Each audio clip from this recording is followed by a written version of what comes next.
Bine ați venit, dragilor din Zodia Gemeni, oriunde v-ați afla în această lume. Suntem din nou împreună la lectura pentru următoarea săptămână a lunii august, perioada cuprinsă între 3 până pe 9 august, așa că, dragilor, toți cei care aveți nu doar soarele, ci și luna, Venus sau ascendentul în Zodia Gemeni, această lectură este de asemenea și pentru voi. Desigur, nu uitați, este totuși o lectură general colectivă, așa că vă rog să luați decât ce va rezona cu voi. Dar înainte de a începe lectura pentru voi, dragilor din Zodia Gemeni, desigur vreau să le mulțumesc din suflet tuturor celor care sunteți deja aici, care mă susțineți prin fiecare comentariu, fiecare gest de apreciere și fiecare gând bun care vine din partea voastră, așa că mii și mii de mulțumiri tuturor. Iar dacă sunteți aici pentru prima dată, vă urez bun venit, iar dacă la finalul acestei lecturi simțiți că ați rezonat sau pur și simplu v-a plăcut, nu uitați, dragilor, să vă abonați. Este gratuit și în felul acesta nu veți pierde niciuna dintre lecturile mele. Și acum începem. Care este energia voastră generală pentru aceasta de fapt primă săptămână întreagă din august? Și avem pasiune și plăcere. Ce ne spune această carte, această energie? Ne vorbește despre reconectarea cu acea bucurie de a trăi, cu acea emoție autentică, cu faptul că vă puteți exprima liber. Eu aș spune că o energie destul de puternică, destul de pozitivă pentru voi, pentru că simțiți așa ceva vital, ca o energie care îți dă viață, ca o eliberare emoțională, de ce nu, și cumva parcă începeți să vă și reveniți așa la ceea ce vă face pe voi să simțiți viața intens, să vă bucurați de ea. Veți începe poate să căutați tot felul de acțiuni, de lucruri care știți voi că vă aduc bucurie, care vă aduc vitalitate, da? Veți fi foarte guralivi, vă permite să vă exprimați liber, să fiți creativi, să fiți spontani. Și zic eu că nu este ceva străin pentru voi această energie, e parcă gând la gând cu bucurie. Haideți să vedem ce ne spune tarotul, ce vine pentru dragii mei din Gemeni. Săptămâna 3-9 august, atât pe plan profesional, financiar sau sentimental. Să vedem.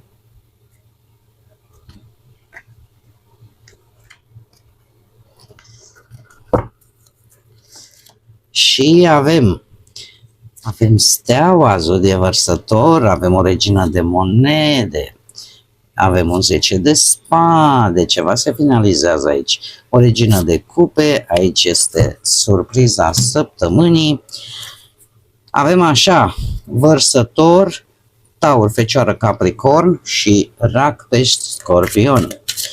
Haideți să le clarificăm. Clarificăm, te rog, pentru dragii mei din Gemeni, steaua. Să știți că pe partea muncii ceva se îndeplinește. Clarificăm steaua. Da, categoric, ceva vă iese. Regina de monede, te rog, clarificăm regina de monede. Ia să vedem.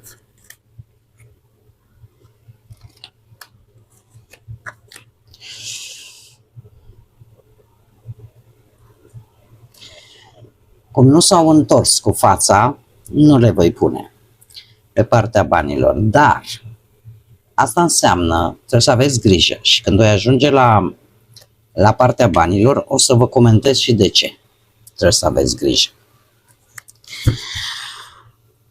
Haideți, mergem mai departe. 10 de spade. Clarificăm 10 de spade. Ia să vedem ce se termină. Același lucru.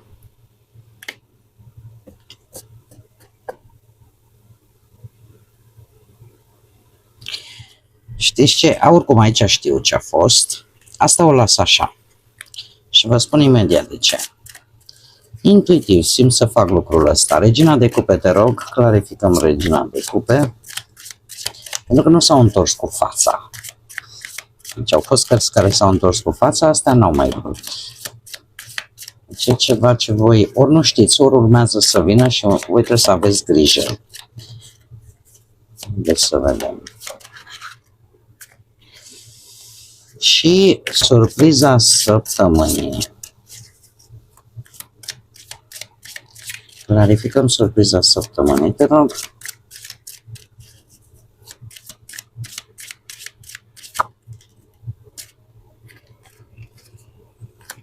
Bun. Haideți să vedem.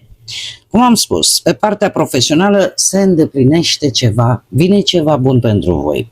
De la un 10 de monede. E posibil ca voi să fi primit ori o ofertă, să fi dat vreun interviu, să fi tot tatonat, să intrați într-o firmă mare. E posibil să fie o firmă, cum să zic eu, compusă, să zic așa, membrii acestei firme sunt din aceeași familie. Poate să fie și acest lucru. Pe de altă parte, 10 de monede îmi vorbește de atingerea unui nivel stabil și sigur pe planul profesional. E vorba de rezultatul unei munci de lungă durată prin obținerea unui loc de muncă stabil, care o să vă ofere siguranță sau poate o afacere care a început să funcționeze bine sau câștigați o poziție solidă, cum am mai spus, într-o companie mare. Cert este că o dorință devine realitate, mai ales cei care aveți ascendent în Vărsător. Steaua în această situație, deci nu e obligatoriu cu Vărsătorul, da? Steaua în această situație îmi vorbește că după o perioadă dificilă, poate la locul de muncă, poate că n-ați avut vreun job, apare în sfârșit o situație mult mai bună prin găsirea acestui job mai potrivit poate pentru voi sau prin găsirea unui proiect foarte bun pentru voi, care să vă aducă o anumită satisfacție. Iar asta vă face să aveți această stare de încredere în voi, în propriile voastre abilități și să începeți din nou un proiect, poate personal, să vă implicați foarte mult în activități care vă plac cu adevărat, să faceți tot felul de proiecte creative, da? Și chiar activități, aș spune, care îi pot ajuta pe ceilalți. Așa că e o energie tare faină. Acum, pe partea banilor, avem o regină de monede. Regina de monede îmi poate vorbi și de o energie care pe voi vă ajută din punct de vedere material, financiar. Acum, de unde provine ea? Ea provine de la Luna, poate să fie, nu știu dacă zodia Pești vă spună ceva, sau zodii de foc, Berbec, Leu, Săgetător sau Taur, Fecioară, Capricorn. Ați traversat o perioadă destul de complicată și din punct de vedere financiar cu Luna aici. De ce? Pentru că ați trecut prin tot felul de situații financiare destul de neclare, contracte nu prea bine explicate, cheltuieli ascunse. Din câte văd eu, a fost necesar ca voi să verificați atent foarte bine anumite documente sau anumite condiții, mai ales dacă ați vrut să cumpărați ceva, să achiziționați ceva, să investiți în ceva. Oricum, pe partea asta banilor s-a simțit destul de multă nesiguranță,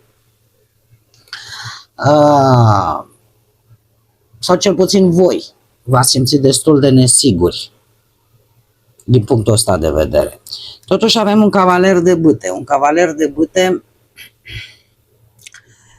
care îmi vorbește de posibile câștiguri destul de rapide. Și aici vreau să insist cu acel 3 de spade și acel as de spade. De ce? Cele două cărți pe care v-am zis că o să le țin minte, am vrut să văd dacă mai ies, n-au mai ieșit. Este, ca să zic așa, voi trebuie să fiți foarte atenți în această săptămână. De ce? Acest cavaler de bâte îmi vorbește foarte mult de... Ne poate vorbi de o energie, într-adevăr, de un alt personaj, cineva foarte îndrăzneț, care te poate îndemna să, hai mă că, uite, câștigăm acum repede niște bani. Da?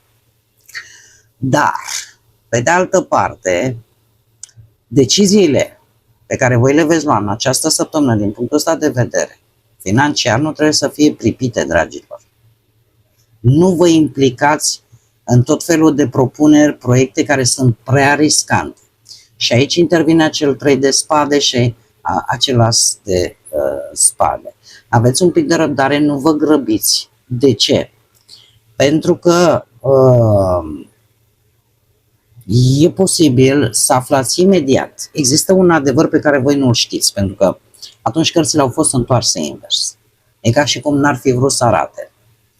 Dacă voi vă pripiți și nu analizați bine ofertele care vi se fac și în general cam tot ce ține de bănuți, e posibil să treceți și printr-o pierdere. Da? Pentru că poate arăta o posibilă pierdere sau o posibilă neînțelegere financiară, bani pierduți dintr-o greșeală. Da? Sau din neînțelegeri legate ori cu partenerul, ori cu familia, sau, nu știu, să cumpărați ceva care să nu dea rezultat. Deci, că ați fost într-o perioadă destul de complicată, da. Că avem totuși acest cavaler de bâte care, în mod normal, anunță într-adevăr niște câștiguri foarte rapide, dar anunță riscuri foarte mari. Toate astea duc într-adevăr la această regină de monede care îmi vorbește de o mai bună administrare a banilor, a resurselor voastre. Eu aș spune că în această săptămână nu este neapărat despre bogăție multă, ci mai degrabă de stabilitate, siguranță materială. Trebuie să vă gestionați mult mai inteligent bugetul, cu investiții cât mai prudente, în așa fel încât să vă creați un mediu cât mai confortabil. Da? Bun. Mergem mai departe. Aici am păstrat cartea. Dragii mei, un 10 de spade, cei care vă aflați într-un cuplu, într-o relație. Acum, ce să facem? Mai venim și cu vești de genul ăsta. Avem un 7 de spade care de asemenea a fost întors. Turnul, de aici provine acest 10 de spade, mai clar de atât, nici că se poate. Sunt lucruri, dragilor, pe care voi nu le știți. Și când spun pe care nu le știți, nu mă refer neapărat că te înșală cu tărică cu tărescu. Că e posibil și asta e posibil. Dar să știți că 7 de spade îmi vorbește în mare parte de un adevăr care este ascuns. Există o lipsă de sinceritate. Cineva, unul dintre parteneri, nu spune tot ceea ce gândește. Există, ca să zic așa, posibil anumite tentații, într-adevăr, sau niște alegeri destul de dificile pe care unul dintre voi trebuie să le ia și care au legătură și cu fidelitatea, dar și cu responsabilitatea față de celălalt. Că nu este neapărat nevoie ca cineva să te înșele, este de ajuns să nu își asume o anumită responsabilitate într-o pereche, într-un cuplu. Fiecare avem câte ceva de făcut. În momentul în care, din păcate, pierde și atracția, pierde și iubirea și nu mai rămâne nici măcar dramul ăla de respect reciproc, de responsabilitate unul față de celălalt, de a lupta pentru relație, va duce la acest turn care îmi vorbește de o ceartă posibil destul de puternică sau o revelație importantă prin aflarea a ceea ce s-a ascuns, acestui adevăr, sau pur și simplu relația voastră va trece printr-o criză care vă va obliga pe ambii să, dacă vreți să schimbați ceva în relația voastră, să schimbați modul în care funcționează propria voastră relație. Acum, dacă se va încheia sau nu, aici depinde de fiecare dintre voi și cei care vă regăsiți cu aceste energii. Într-adevăr, 10 de spade îmi vorbește de momente de criză, poate chiar despărțiri destul de dureroase sau unii dintre voi vă dați seama că lucrurile au mers prea departe, e vorba de suferință emoțională, e vorba de poate de dificultatea unora dintre voi de a trece peste ce s-a întâmplat, o anumită întâmplare care persistă din trecut. Nu este tocmai o energie foarte wow, cel puțin din punctul ăsta de vedere sentimental. Că aici avem într-adevăr motive de a te bucura, aici mai puțin. Dar asta depinde de fiecare dintre voi. Da? Cred că o să-mi fac un obicei să repet la fiecare zodie, dragii mei, nu știu ce vedeți pe alte canale, tarotul nu obligă, nu impune, nu forțează, arată energiile, ce faceți voi, dragii mei, cu ele, depinde foarte mult de voi. Da? Tarotul, din punctul meu de vedere, este un instrument de ghidare prin prezentarea acestor energii. Acum ce faceți voi cu ele, trebuie să vă asumați și eu la rândul meu mi-asum, nu? Mergem mai departe, cei singurei, avem o regină de cupe, zodie de apă, Rac, Pești, Scorpion și Nebunul. Dragii mei, în această situație trebuie să vă spun că Nebunul nu e chiar atât de nebun pe cât pare. Nu este vorba de un început nebunesc, fără negândit, ca să zic așa. De ce? Pentru că voi se pare că veți atrage într-un mod cât mai matur ori empatia unei anumite persoane care să aibă legătură, poate, de ce nu, cu zodiile de apă, dar oricum este cineva care apreciază în primul și în primul rând sensibilitatea, înțelegerea, faptul că există o anumită compatibilitate posibil între voi și această energie. Dacă nu, e posibil ca voi, în dorința voastră de a începe ceva nou în viața voastră sentimentală, de a explora lucruri noi, de a avea întâlniri noi, veți încerca și lucruri noi de asemenea și veți cunoaște oameni poate diferiți față de cei pe care i-ați cunoscut și în cazul acesta, această regină de cupe de fapt vorbește de căutarea asta unei relații mature, stabile și serioase. Da? E o înțelepciune emoțională, mai ales în momentul în care voi veți alege, să spunem așa, partenerul. În această situație, nebunul nu e chiar atât de nesăbuit pe cât ar părea. Bun, dragilor, surpriza săptămânii o aduce un as de monede, de unde vine de la un rege de spade. Dragilor, să știți că în primă fază, ce văd eu aici și foarte mult merge cu partea asta, poate să meargă chiar și cu bănuții. Avem aici ori o persoană oficială, o persoană cu o haină de stat, o persoană cu o anumită uniformă, care ori aduce